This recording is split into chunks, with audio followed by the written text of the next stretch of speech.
Bonjour à tous et bienvenue sur Tuto Blender. Dans ce Quick Tips, je vais vous parler des fake users dans Blender. Alors non, il n'y a pas de faux utilisateurs de Blender, je vous vois venir, même si j'avoue que la blague est quand même assez grosse pour qu'on soit obligé de la faire.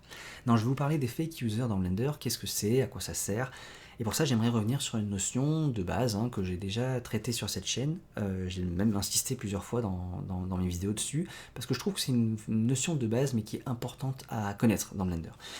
Et c'est la notion de type de données liées, etc. sur les objets. Donc là j'ai ma scène par défaut avec mon cube par défaut. Donc c'est un objet auquel il existe déjà plusieurs types de données. On peut même rajouter des types de données à ce cube. Par exemple il y a sa géométrie, il y a ses matériaux, on peut lui créer un système de particules par exemple, ou alors on peut l'animer, dans ce cas là on crée une action dessus. Tout ça ce sont des types de données qui sont assignés ou donnés à mon cube. Alors moi je vais me concentrer sur les matériaux, parce que c'est un type de données qui est quand même assez représentatif, visible, parlant et facile à montrer, quoi. Donc on va venir dans le menu des matériaux et par défaut mon cube a déjà un matériau qui s'appelle Material et qu'on va renommer rouge. Je peux même le mettre en rouge et pour que ce soit visible je vais même le mettre dans le viewport display en rouge ici. Alors maintenant je vais créer un nouveau matériau UV Sphere que je vais déplacer à côté. On va rester dans le même type de données, c'est-à-dire les matériaux, et donc je vais aussi créer un matériau sur ma sphère. Donc je vais faire New, et celui-là je vais l'appeler bleu. Alors je vais le mettre en bleu aussi. Ah oui, et pour que ce soit visible dans le viewport, je vais aussi le changer là, voilà, ok. Donc maintenant, dans ma scène Blender, j'ai deux matériaux, un matériau bleu et un matériau rouge. À tout moment, on peut voir tout l'ensemble des matériaux qui existent dans notre fichier Blender en venant dans ce menu déroulant qui est là. Donc là, on a bleu et rouge. Si je veux, je peux dire que mon cube ici, j'aimerais qu'il soit le même bleu que ma sphère qui est là. Et dans ce cas-là, je viens dans ce menu déroulant et je peux sélectionner le matériau qui m'intéresse. Dans le cas présent, bleu. Et ça, c'est très intéressant, très pratique, parce que ça signifie que j'ai créé une fois le matériau bleu, il est écrit en mémoire une fois dans Blender, et je peux réutiliser autant de fois que je veux ces données-là. Mais ils prennent la place que de un matériau dans mon fichier Blender. J'ai écrit ces paramètres une seule fois, je les réutilise pour plusieurs objets. Et j'assigne plusieurs objets, j'assigne ce matériau à plusieurs objets, pardon. Et ça se voit ici parce qu'on a un petit 2 à côté du nom de mon matériau qui me dit qu'actuellement deux objets utilisent ce matériau. Il y a deux utilisateurs de ce matériau-là. C'est aussi pratique parce que maintenant que ce matériau est lié, parce qu'on dit que c'est un type de données maintenant qui est lié à plusieurs objets, si je change un paramètre là-dedans, ça se répercute sur tous les objets dont le matériau est lié, le même matériau est lié. Alors que si jamais je m'étais dit ok, je vais créer un nouveau matériau que je vais appeler bleu, je ne peux pas l'appeler exactement pareil, donc ce serait bleu.001,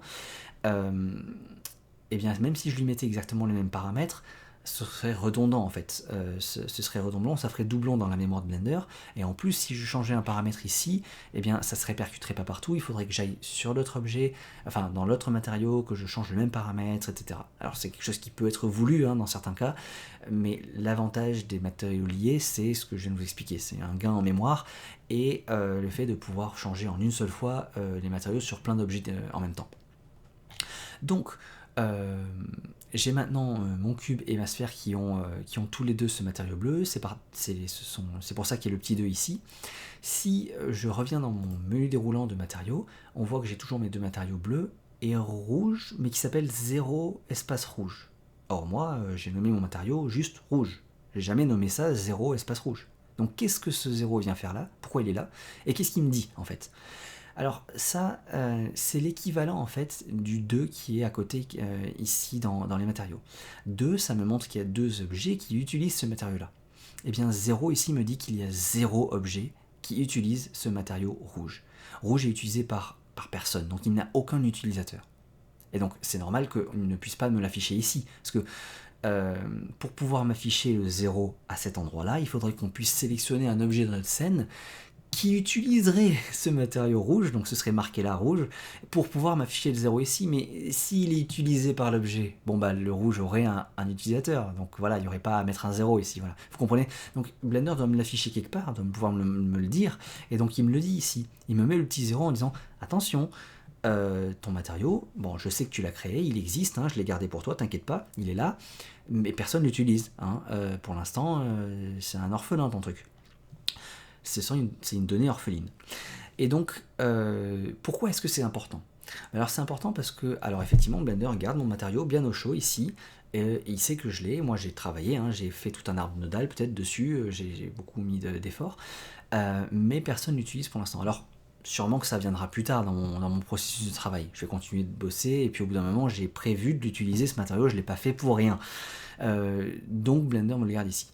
Mais Blender il essaie aussi d'être intelligent et propre. Donc lorsque vous quittez Blender, lorsque vous fermez votre scène, Blender fait un travail de nettoyage dans la scène et il regarde un peu tout ce qu'il a avec lui, toutes les données.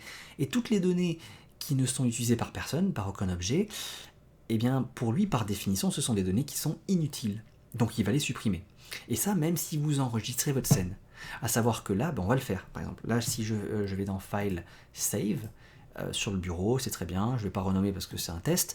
Là j'ai enregistré mon fichier. Là il n'y a plus d'astérix en haut ici, donc le fichier est bien enregistré. Alors pour l'instant, pas de souci. Le rouge a été conservé parce que bah, vous continuez de travailler, hein, vous n'avez pas encore fini, et puis vous avez juste fait une sauvegarde de routine. Par contre, au moment où vous allez fermer Blender, Blender va devoir faire un travail de nettoyage, va regarder un peu ce qu'il a dans sa scène au moment de la fermeture et se dire bon bah je vais ranger un peu tout ça et tout ce qui n'est utilisé par personne, je le supprime. Pour vous montrer le truc, donc le rouge là, bye bye, il disparaîtrait. Pour vous montrer, alors je ne vais pas fermer Blender pour le réouvrir parce qu'il faudrait retrouver l'icône, redouble-cliquer, attendre que ça s'ouvre, etc. Je vais faire quelque chose de plus rapide. Et c'est l'occasion pour moi de vous faire ce petit quick tips en plus.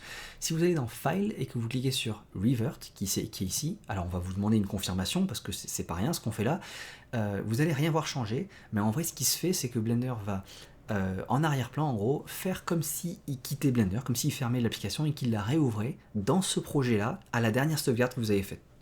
Donc je fais Revert, rien n'a changé, mais en fait on est revenu à la dernière sauvegarde faite. Bon là on vient de la faire, hein, donc c'est quand même assez pratique. On est revenu à la dernière sauvegarde faite, et c'est comme si Blender avait été fermé, réouvert, et qu'on avait réouvert ce projet-là en particulier. Du coup, lorsque je reviens dans mon menu déroulant ici, eh bien, je n'ai plus que mon matériau bleu. Et le rouge, lui, a disparu, parce que Blender a considéré que, comme il était utilisé par personne, il était inutile, on n'en avait plus besoin, et donc il l'a nettoyé pour faire de la place en fait. Le fichier devient plus petit comme ça aussi, ça prend moins de place en mémoire. Et ça vaut pour n'importe quel type de données. Les matériaux, la géométrie, les particules, de ce que vous voulez, ça va faire la même chose. Blender passe par tout le fichier, il regarde toutes les données orphelines, il les supprime. Donc comment s'en protéger de ça? Parce que je vous comprends, c'est peut-être aussi un oubli, et vous avez passé du temps à faire votre matériau, vous vouliez vous en servir, vous en aviez besoin, et vous avez sauvegardé en vous disant bah, il va le garder en mémoire, hein, c'est sûr. Sauf que non, alors là vous êtes un peu embêté. Donc on va s'en prémunir de ça. Pour ça, on va recréer un matériau rouge ici. Hop, rouge. Je vais supprimer le bleu là, comme ça il n'utilise que le rouge. Et je vais remettre les couleurs rouges. Hop, ok. Donc si je reviens là, je suis revenu à mon état initial. J'ai un matériau bleu, un matériau rouge. Si je assigne le bleu à mon cube, voilà, c'est lié, et donc maintenant j'ai encore mon rouge qui est 0, utilisé par personne.